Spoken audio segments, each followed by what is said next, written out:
It's interesting, the notion of sleeping together has sort of been abducted by sexuality. That term for most people immediately conjures ideas of sexuality.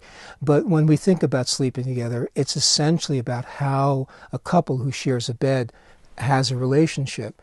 And in our world, people look at sleep as being a very soul and a very individual process. I do my sleep. People do their own sleep. But we're beginning to see that sleep is not a lone process, that it's something that that is impacted by the people around us, and specifically by the people in bed with us.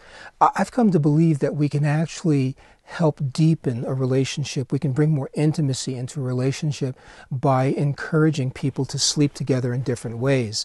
Many couples who are in love and have very good relationship actually live as if they're in different time zones. One might go to bed an hour or two or three later than the other, and then wake up that much later than the other. So there's this kind of disjointedness that goes on. Again, not that there's anything wrong with that, but it's interesting to look closely at what we might be able to create by consciously practicing what we call entrainment. And the essence of that, in terms of practice, is to learn to go to sleep together and to wake up together. And there are particular rituals, and these are addressed in the Yoga of Sleep program, that couples can actually do together. And some of these are pre-sleep rituals, and some of these are rituals or practices that can occur when they wake in the morning. The first step, of course, is to align one's sleep pattern, and that is to work at getting to sleep at about the same time.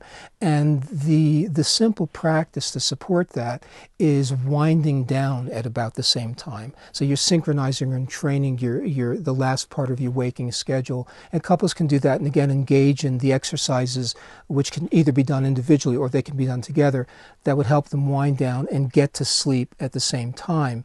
It's interesting what goes on in sleep, and couples do sleep in many different ways. Some of them sleep on the edge, the opposite edges of the bed. Again, nothing wrong with that. And some of them actually sleep like they're synchronized swimmers. They're spooning and it goes back and forth.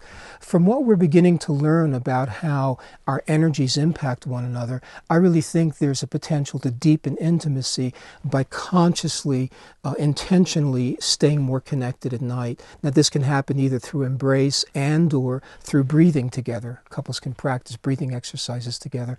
And then at the other end, in terms of awakening, it's really interesting, as I encourage in the Yoga of Sleep, to bring mindfulness to that process. And one of the results of bringing mindfulness to awakening is that we're more in touch with our dreams. I think dream sharing in the morning is an excellent way to also deepen intimacy. And this is a very simple thing to do. It doesn't require that couples analyze their dreams, their dreams or their partner's dreams. There's a whole lot you can tell about a person's heart and who they are simply by listening to where their dream journey took them that night.